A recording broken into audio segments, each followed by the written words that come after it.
Well, Kenneth. Yeah, where are we heading out today? We are off to sea a 1985 Pacific Seacraft Orion. And this is a really cool blue water cruiser. In fact, one of these, not this one, but one of these has actually circumnavigated the globe.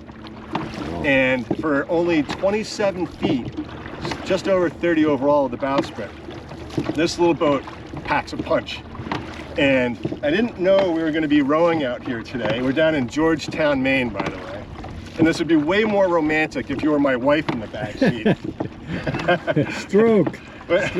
Right? I'm going back to my high school days of rowing. Look at this form. Yeah, I know. Want me to do this? Watch this. Oh man, I'm gonna look at that. Huh? So the owner has taken possession of the boat. It's an estate sale. And we are going to go scope it out. He kindly gave us his dinghy to row out to the boat, and this is going to be cool. I mean, look how beautiful this area is, Ken. This is extraordinary. This is really pretty. Looking over to Southport Island over there, and lots of people getting lobster rolls on the shore.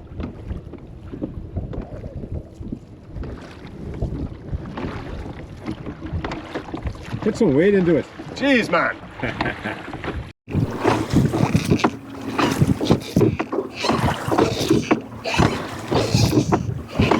Yeah, she's pretty.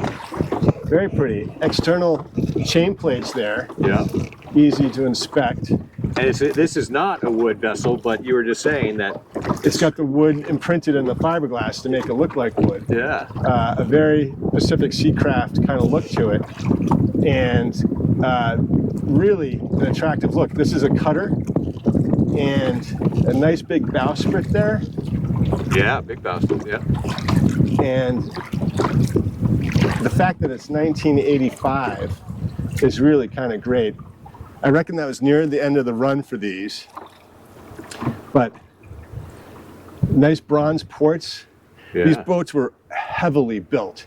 And like we said, they've gone around the world and they were built for just that. Solid fiberglass construction, cord decks, full keel. It's a cutaway keel. Full keel protected prop, and the rudder is hung off the back of the keel. So it is a blue water cruiser, and it's got a nice transom ladder there. And I can see already that the lifelines are stainless steel and not coated, which is fantastic. Yeah. And it looks like the original gel coat. Could use a wax and buff to get some of the oxidation out of there. But by and large, this is an attractive looking boat. And you can tell already that the headroom's going to be good. In fact, yeah, with a full cap and all. Yeah, the headroom should be about 6'2", and of course we'll be able to test that out. And I believe it is a deck step mast, but I say we go aboard and check this out. This is really pretty. I love the cutter rig setup. Yeah, absolutely. All right, so one of our viewers wanted to know how long cockpit settees were, and I'm 6'1", and I've got plenty of room to lie down here. This is nice. For a 27-foot boat to have that kind of room in the cockpit is really phenomenal. And coamings are nice and high. Nice self-tailing Yanmar winches here. Nice table on your helm station. Cup holders. Nav pod here. This is pretty slick. The instruments look a little bit older, but they're currently on, which is nice, so I can show you that. But Ken, check this out. Yeah, I like this feature. Actually. I have not seen this, and it's hard to maybe see exactly, but it's yeah, there's like a French drain, right? Yeah, so you're up a little bit, so any water gets here, it's going to drain out. You're not going to be stepping in anything. Yeah, it's not going to soak your feet, and I reckon this might be another access point to your engine. The engine. But yeah. And we both like these humps behind the helm station for when you're heeling. You've got leverage to sit here if you're out to windward and the boat's heeling over to starboard. You can really lean and put your body against this for support. But this is nice. It's tastefully done in this wood. And all the bright work looks pretty darn decent, I gotta say. Yeah. It'll need a varnish at some point, but all of it is in really nice shape. And all of the fiberglass, I don't see any crazing. This is nice. Nice little helm station here. This is pretty slick. So you've got great visibility and nothing really blocking. You've got the backstay here, but it doesn't really impact you there. You've got a nice solar panel And like we noted from the dinghy, you've got nice stainless steel lifelines. So these were replaced at some point. So you don't have to worry about that. But this is nice. You've got your emergency tiller port under the seat here. You can see it.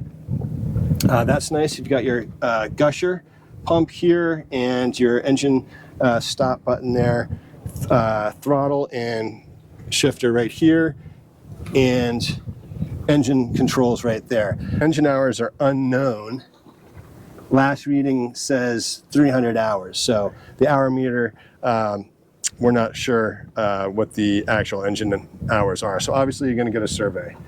But this is pretty nice. And I'm going to take my shoes off because I'm wearing flip-flops. But the first thing I noticed is the nice bulwarks on this with the teak cap rail. That's so nice. And like we mentioned from the dinghy, your shrouds are led outboard to exterior chain plates on the hull, which is really nice for maintenance and checking and rebedding if you have to. It is a deck step mast, and it's known to show some cracking and stress around here.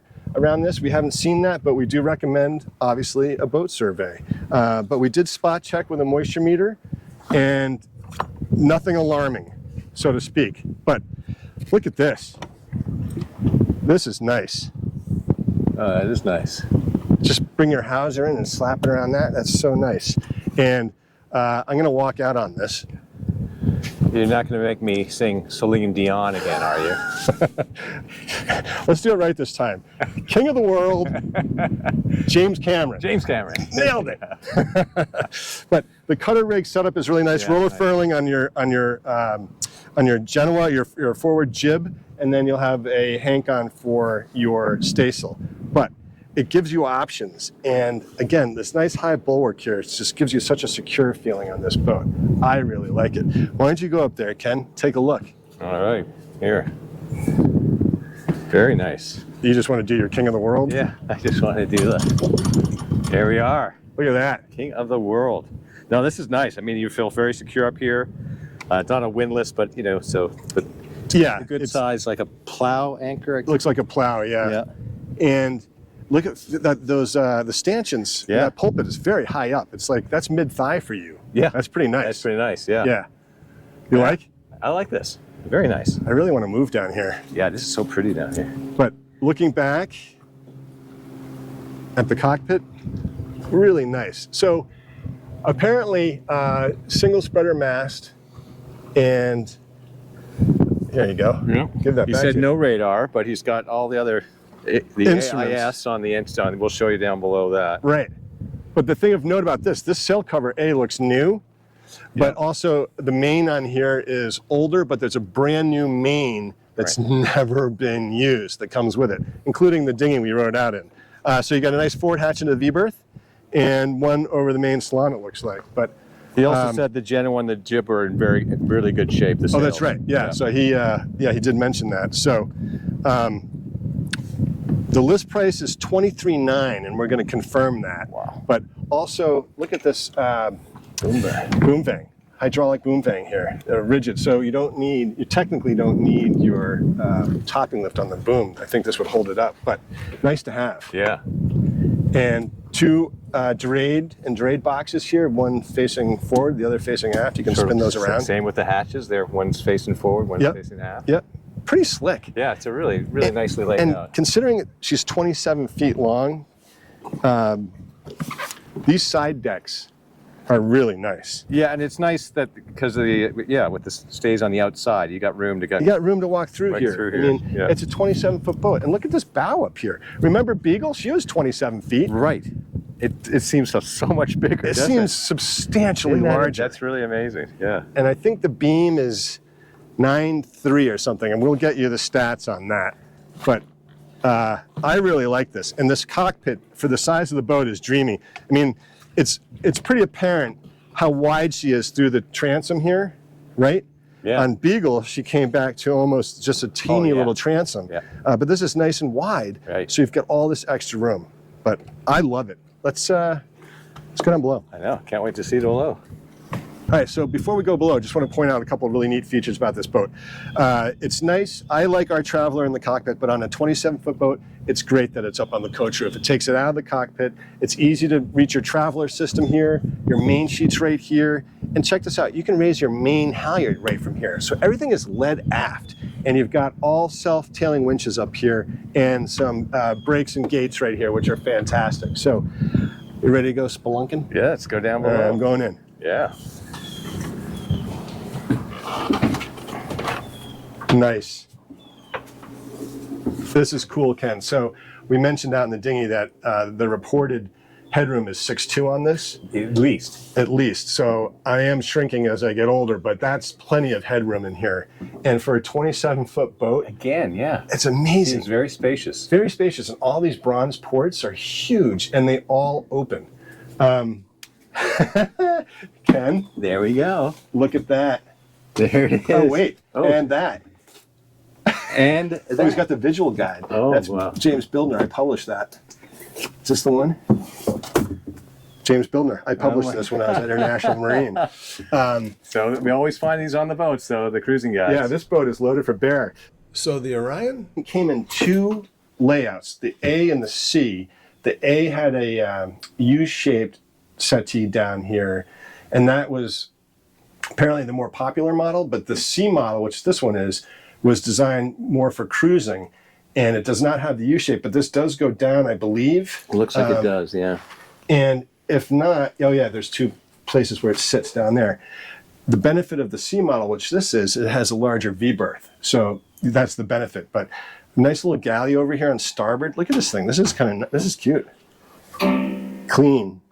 Clean as a whistle in there. Yeah, this is really like a galley kitchen, basically. Right. It's the way it's set up. Yeah, it's nice though, right? Pressurized water system. And another nice feature which I'm noticing up here is like the Ericsson's, this roof line, ceiling liner here is all zipped in, so you can unzip it to access things. And I have to say, it's like it's in mint condition. Really good shape. Really nice. So we'll have to swap places, Ken, but I'm up in the V-berth. It looks like someone stayed here recently, but that's plenty of length for me. That's got to be 6'8" up there anyway. So all for, except your tallest people would be able to sleep in here no problem. No problem. And if I have to demonstrate, I will. But it's awkward. But all this wood looks beautiful. This is not veneer. You just oil this up. This is the real deal. I don't believe this is veneer. I believe this is all solid wood. Nice hatch. This is a nice Bomar hatch. It's in great shape. The gasket looks fantastic. But I'll switch places with you, Ken. But this is nice. Yeah. The head. Okay. You'll have to sneak by me to come see this, but there's a big fender in here at the moment, so it takes up a little room. I'll take that out so you can get a better sense. You might want to turn your light on. Yeah. Yeah. Nice little head. Doesn't look like any shower capability, but that's all right. It does drain down there. You could probably add something. Sun shower always works. Sun shower always works. And here's a closer up of the V-berth. Looks like a lot of space. I mean, if that filler piece is in there right now, but you would be able to take that out and. But for sets up. There's obviously a quarter berth back here, but he's got it filled up with various things. Yes, I have confirmed this does go down. Yeah. It's got these nice fiddles on it, so if you're sitting here with your rum and tonic, it doesn't just slide off and away. Tang babies. And your tang babies. Oh yeah, so set up the chart plotter is on and functioning. Obviously, not in an ideal location, but that's one thing. It'd be nice if you can mount that to at least turn into the get that up on your nav pod, because this is certainly functional. Apparently there is AIS, and it does have the distress button on this VHF radio, which is nice. And this must be the it looks like refrigeration. Is that right? Yeah. Fantastic. Refrigeration. Yeah, it's with the solar panel. You can do that. Yeah, absolutely. I will have to confirm whether or not that works, but that's a nice feature. I did not realize that. But obviously, needs a little cleaning in terms of just. But like we said, it's an estate that's selling this boat. But I gotta say, for 27 feet, Wow, compared to, like I said, to that Bristol 20, it's amazing how much more Compared to the room. Bristol 27? Yeah. It's night and day, isn't it? This is nice. I like it. And I very have to say, seaworthy, and yeah. solid. Just feels solid. All of this looks beautiful. And I see a couple of, older drip marks here, but nothing, no damage. But those, the ports are those beautiful. bronze ports, they've got to weigh like 15 or 20 pounds That's each. right. But really nice. There is a quarter berth back here, which is currently used as a sail locker. So we can't show you that. But suffice to say that it is there. So you could sleep 1, 2, 3, 4, 5 if you wanted to. Yeah, with this down, absolutely. Yep. Yeah. Very cool.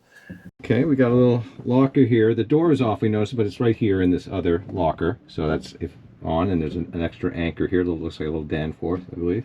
And a fire extinguisher. And a fire extinguisher, always. And I just want to note how nice the fit and finish is on this. I mean, all these wood sliding doors. Hey, look at this. It's my coffee pot. It's the same thing. How did that get on here? It's literally the same one. But all the fit and finish on this for a boat that was built in 1985, which makes her 39 years old, is pretty special, I have to say. Yeah. And I like the dual sink. And what's nice is, too, it's nice counter space, I have to say, Yeah. for prepping food and whatnot. Absolutely. Yeah, so your main battery switch on and off is over here. Here's your switchboard here. And then we did open up the engine compartment because it was going to take a while to figure it out live, but it's a Yanmar 24 horsepower. And like I said, we don't know the hours, but all this looks to be, belt has the right tension on it.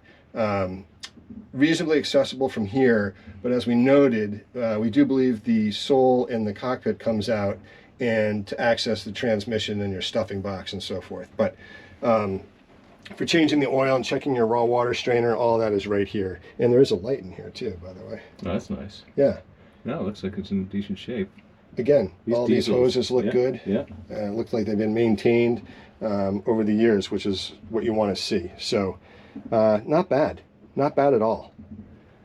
I'm impressed. And again, I don't want to beat a dead horse about this, but man, the room down here for, watch your step, a 27-foot boat. Yeah. Well, having a 24 horsepower engine is going to move this thing right along. I would think so. I had a 9.9 on my. Right? 24 horsepower. She's going to get up and hustle. Yeah. She is a heavy boat. She has a heavy displacement. But like we said, meant for blue water cruising. And I like the fact they've got nice handholds here. And then you've got a protector for your stove here, so you don't slam into that. But this is great. A good clean, and for $23,900, I mean, yeah, you're getting a heck of a lot of boat. A lot of boat, in my opinion. Yep. And a boat that could take you around the world. Yeah. For example. No obvious. Oh, look. Yeah, that's a little E-curve. That's nice. Yeah. So this was a real sailor who owned this boat, obviously, because he's got at least 2 copies of A Cruising Guide to the Maine Coast. All right, let's go back up on deck. All right, sounds good. Also, just point out here, this is a Coast Guard registered boat. Oh, yeah. So we've got the numbers here, which is always nice. Yep. If you buy it, you might as well keep it in that. Keep the name and keep it registered with the Coast Guard, and that's beneficial because if you're ever in a distress situation, they have all of your information right on record, and they will come rescue you. So it's nice to be registered with the Coast Guard. And you don't have to have your ID numbers stuck to your bow. All those numbers and your state acronym you don't have to have on your bow. You can just have your registration sticker on your mast or something. You don't have to have all those numbers. So it's nice to have a nice registered vessel. That's sweet. Love it. Yeah, beautiful boat. Yeah. Well, so here we are. We like this boat so much we're not leaving. Yeah. Let's take it to Bermuda, right? I want to take it for a sail. Right? I know. How come no one's offered to take us for a sail yet? It's kind of a bummer. Yeah, we'll have to work that in. Yeah, part of the contract. Deal. Exactly. Yeah. So to go over some stats on this boat, it was, well, first of all, it was designed by Henry Morschlot, who was one of the founding members of Pacific Seacraft. And those were later designed by William Krelock. So apparently this one gets a bad rap that it wasn't Krelock who designed it, but Morschlot was no slouch. And this boat really helped put Pacific Seacraft on the map. And I can see why. I mean, this is a beauty. So she's almost 31 overall length with the bowsprit. Yep. Waterline's 22. 22. Draft 4 feet, so Yeah, you can get anywhere. Yeah, seriously. And with that cutaway keel, really sweet for maneuverability. And her beam is 9 1/4. So that's pretty good. And Pretty then good. heavy displacement, you said. Ultra heavy displacement over 400, and her sail area displacement is 18. So she's gonna be pretty quick in light air, which surprises me. And a comfort ratio of over, what was it, 32? 32. Yeah. So yeah. A nice, comfortable ride. And if you've got a small family or you're a solo sailor and you want to do some blue water cruising, coastal cruising, this boat is... This is really ready to go. I mean, you can tell that they were sailors that used this. They really, absolutely. Seriously. The proof is in the books. Here's a whole manual of everything, so everything's This comes with it. And we found the book book on the diesel engine too for the Yanmar, right? Yep. And another quick stat, she holds, now get this, for a 27-foot boat, she holds 70 gallons of water. That's not bad. And 18 gallons of diesel, or 20 gallons of diesel, I think it is, an 18-gallon holding tank. So not bad. Not bad. I mean, pretty fantastic. So yeah. I've got nothing but positive things to say about this. Obviously, a survey. Yes, always. And $23,900. And you could be, she's already in the water, so you could be sailing away. That's right. tomorrow. Or this afternoon if you're so inclined. Come on down. Come on down. But it's all of the fit and finish is great. Everything seems to be in good shape, just needs a good scrub. Absolutely. Yeah, it needs to be lived in. Yeah. So no, it's ready to go. Yeah. All right. Well, what a cool boat. Very cool boat. I'm impressed. I've never been on one, and I'm a fan. I'm definitely a fan, and I like this layout. Like I said, this is the one designed for cruising. It's got the bigger V-berth than the A model. So this is, if you're into cruising, this is the one. Yeah. So, all right. So, are you rowing back in? No, I like watching you row. Oh, great. All right. Your name's Infinity. Nice. Infinity. I took a photo of the bell that was engraved with That's Infinity. cool. Yeah, I like that boat a lot. Classic lines, nice sheer. And she's adorable. Yeah. Nice boat. I bet it sails not very comfortably too. Yeah, that's what he said. The owner said it just sails like a dream. Yeah, he said you can just put the wheel, lock the wheel, and go down and do some stuff, and it'll just stay on course. Just so well balanced. Yeah. That's a mark of a well designed and well balanced boat. I love it. Well, hey everybody. Thanks for tuning in, and we'll see you next time.